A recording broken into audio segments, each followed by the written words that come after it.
Hello from north of 55. I'm Christy Gingrich, a psychosocial rehabilitation worker with Canadian Mental Health Association in Thompson. I'd like to start by acknowledging that we are on Treaty 5 territory, where people Indigenous to Turtle Island have walked, gathered, and lived since time immemorial, and is also homeland of the Métis Nation. CMHA provides advocacy, programs, and resources that help to prevent mental health problems and illnesses, support recovery, resilience, and wellness, and enable all Canadians to flourish and thrive. It costs approximately $330 annually for each Canadian to have access to community mental health resources. The Ride Don't Hide and Spirit Week are a call to action. Please consider raising $330 to get one more person in Manitoba the help that they need. All of us at CMHA Thompson are super excited for our community to participate for the first time ever in this event. Today in the video, one of our homeless outreach mentors, Darlene, will take you through making Bannock. We chose this activity because up here in Thompson, we serve a large population of people with Indigenous heritage. We would also like to celebrate and highlight Indigenous culture, as today is June 21st, Indigenous Peoples Day. This is a day for all Canadians to recognize and celebrate the unique heritage, diverse culture, and outstanding contributions of First Nations, Inuit, and Métis people. June 21st was chosen for Indigenous Peoples Day due to the significance of the summer solstice being the longest day of the year. Connecting to culture and spirituality can be an important factor in mental wellness. Doing an activity like making Bannock is a way to connect to a culture while doing something positive for your mental well-being. Some benefits of cooking and baking are that it can be meditative as it takes your whole attention, and it can be simple and repetitive. It stimulates senses, which increases all of our feel-good endorphins. Any sort of food preparation is about nourishing ourselves, and nourishment activities are good for the body and mind. Baking and cooking also allow us to be creative, and that there's a strong correlation between creative expression and well-being. And finally, you can share what you make with others. Gifting friends and family the treats you create may give them an emotional boost, which in turn can make you feel good as well. Darlene's great recipe can be found on our CMHA Thompson's Instagram, Facebook, or Twitter page, or in the PDF below this video. If you enjoy our video today and would like to make a donation, please consider contributing to CMHA. Any amount will go a long way to help us reach our province-wide goal of $140,000.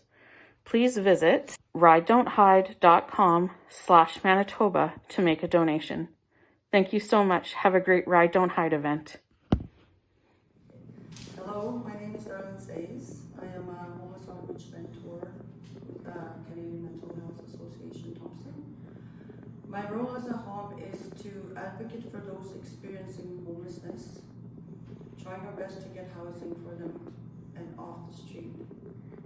I have been here for 6 years, and while I love my job, it is very challenging but fulfilling, especially in Thompson where there is a lack of affordable housing options.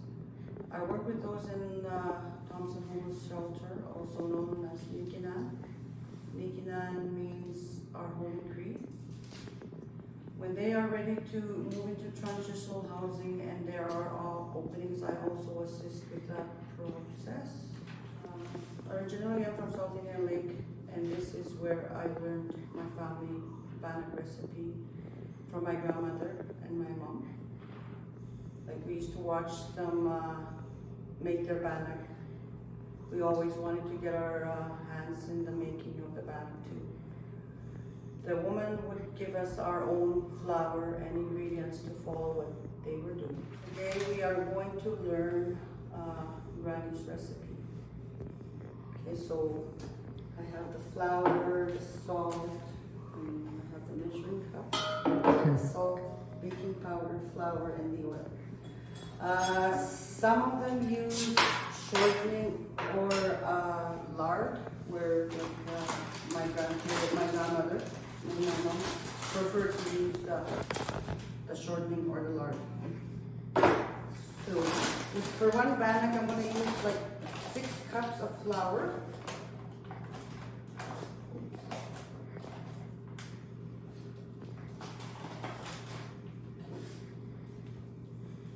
This is 4 cups.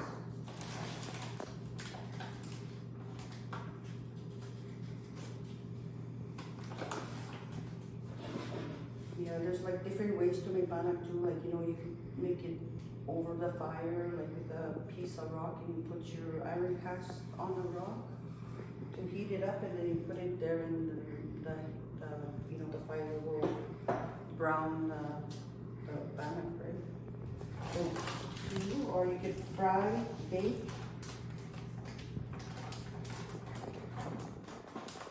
They all taste good, whichever way you cook it.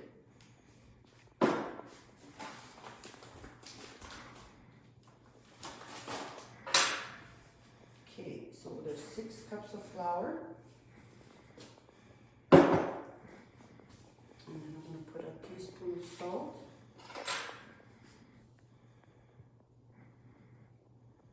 Teaspoon of salt. 3 teaspoons of baking powder. Or you can add more if you like, maybe up to 4. This is my preference. I prefer to just use 3 teaspoons of baking powder.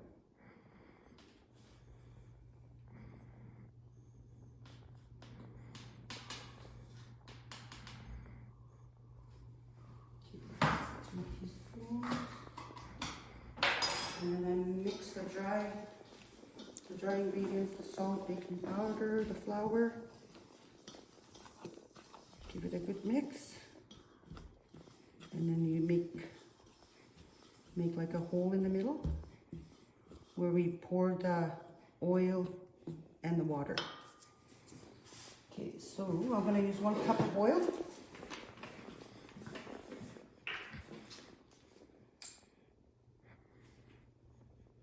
That's so awkward. Okay, so there's 1 cup of oil. Pour it in the middle of the flour mix. And then we're going to get some water. I'm going to put 2 cups of water in here. And then I just mix to like, you know, the milk consistency. Okay, 2 cups of water. And then I'm going to pour the water in here a little bit at a time. Right? And then you just give it a good mix. Almost like mixing the pancake mix.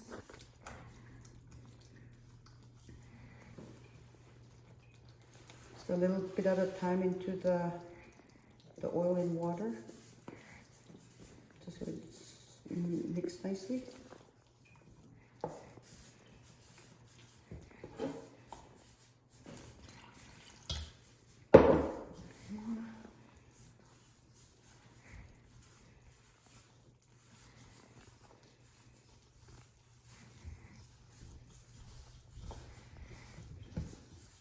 And you set your oven, preheat your oven to say about 380. I do mine at 380 and I bake it for about 40 minutes, or at least until it's golden brown.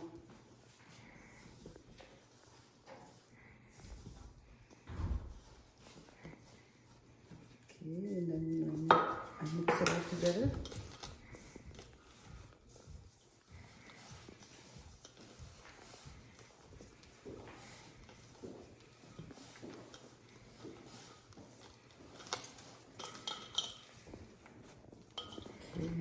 You knead it until it's all stuck together like so, like that way.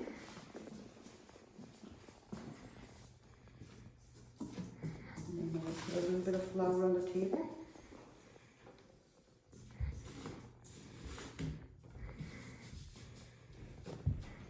And then you just knead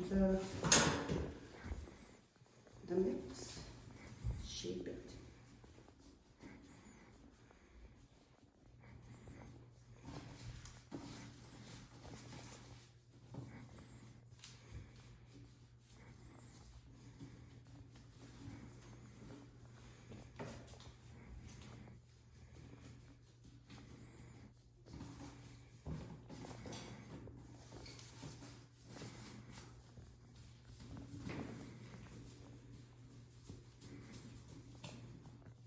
This is how it should look. Like so, it's not the perfect shape, but. And then put it in a pan, poke it with a fork. So that it cooks evenly like so. We put it in the pan, and then we put it in the oven. And then this is the finished product here. As you can see, golden brown. And then once it's cooked, while it's still hot, you can put like oil on it or butter just so it's not so, it doesn't dry. Yeah. And that's how you make the big bannock.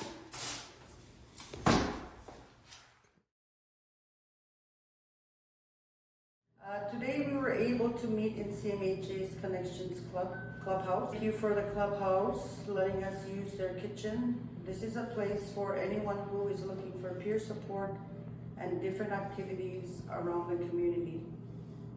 They do like outings, they bake, they cook, they teach participants these life skill things. And then yeah, so we made the baked bannock. So we're gonna do the fried bannock. I'm just gonna do a small batch of it, just to be a little faster. Okay, so 2.5 cups of flour.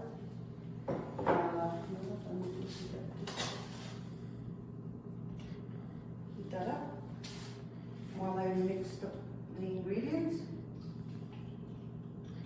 With this recipe, we don't put the oil in there because we're gonna be frying it in there. If we add oil in there, then it will be too greasy, right? Okay, so for 2.5 cups of flour, I'm gonna go with 2 teaspoons of baking powder, half a teaspoon of salt,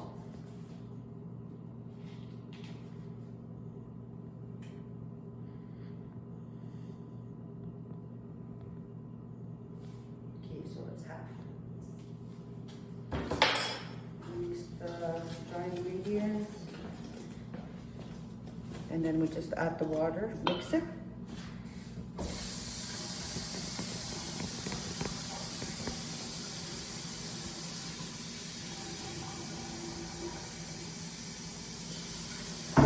It doesn't matter if it's cold or warm, so we just pour the water in, a little bit at a time, mix.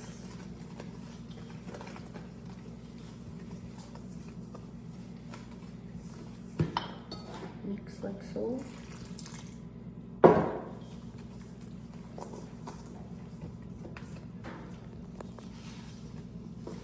I remember days where we would go fishing with our parents, right? And they would catch like fresh fish, and we would just like go to any island and like, you know, make a fire, and we would have a fish fry, and they would make fresh bannock with tea. Those were the good old days. I miss those days so much. So anyways, this is the batter for the fried bannock. It's a bit sticky. So all I do is I take a piece.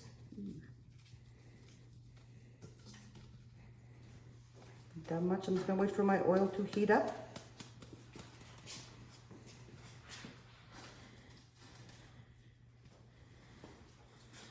Heat that up and then just fry these up. I could add more flour to it so it's not so sticky.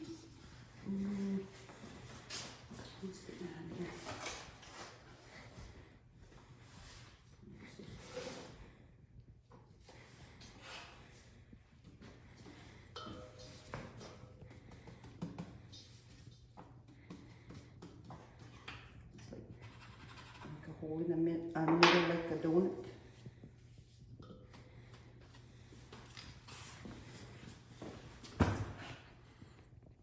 Not quite hot yet. So yeah, that's how we make the fried bannock.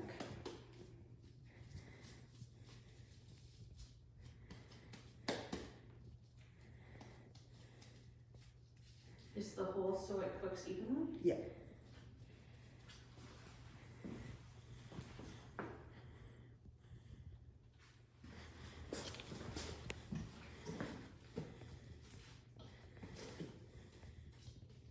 So we'll make 4 pieces out of this. You could like make them smaller than that, but today we're making them that size.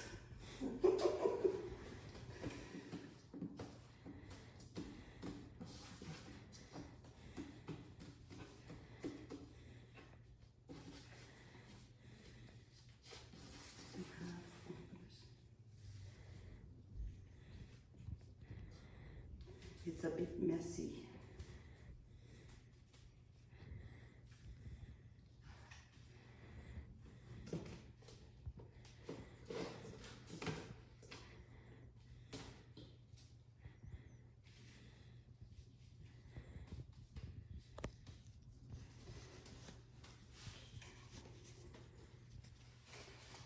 You just add more flour so it's not so sticky, right?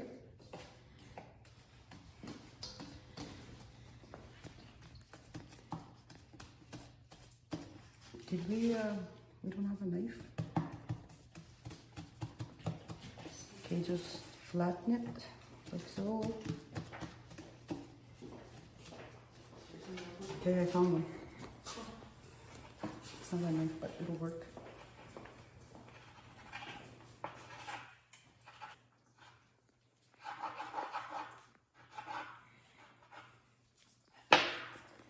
Okay, as you can see, the oil is hot enough that it's starting to fry the mix.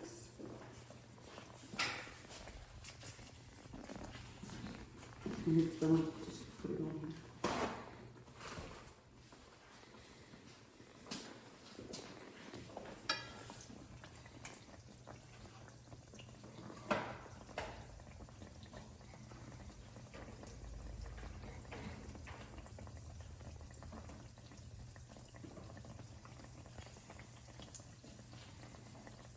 Did you try that bannock yet? This one? The fried? No, this one. The baked. Oh. Oh, the baked one. Oh, it's in the oven. Yeah.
Did you ever try Bannock tacos? Oh yeah, Yeah. so good. Mm-hmm. Like you could use this for your Okay. your ingredients for the tacos. You do the same with like the pizzas too with this one? Or is it better to be big? For pizza? Yeah, you know they do Bannock pizzas sometimes. Actually, yes. You know, my granddaughter did that not too long ago. She used the Bannock recipe for the pizza. She said it turned out excellent. Mm-hmm. I've never tried it, but my granddaughter did it. She said it turned out pretty good. I asked her to save me a piece, but it was all eaten up. That's a good sign. Mm-hmm. She said it. I asked her. She's like, "Yeah, it was a hit, Grandma. Everybody ate it. Sorry, I couldn't bring you a piece."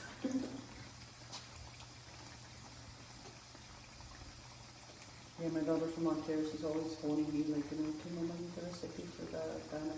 like, you know what guide her through it? Yeah. And then she's like, my Bannock didn't turn out, it was too hard. So, you know what you're doing wrong.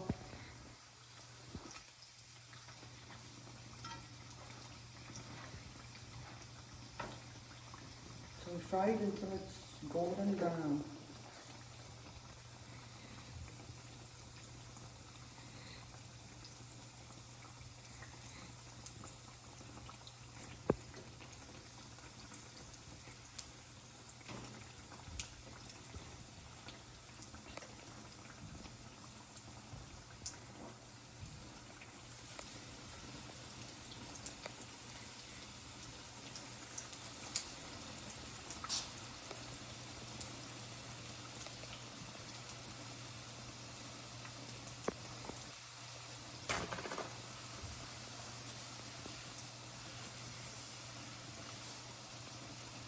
Sorry, don't.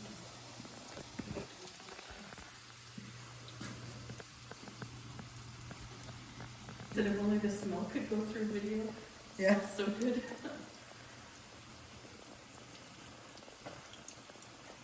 So yeah, this is our fried Bannock. Brown it and you serve it.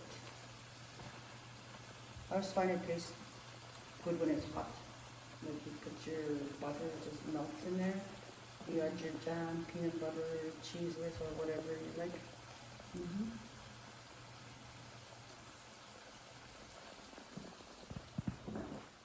Used to have it as a treat, like, you know, when my grandmother would fry the Bannock, right, and would sprinkle a little bit of sweetener on it, like icing sugar or sugar itself, so like a little sprinkle, and that was a treat for us.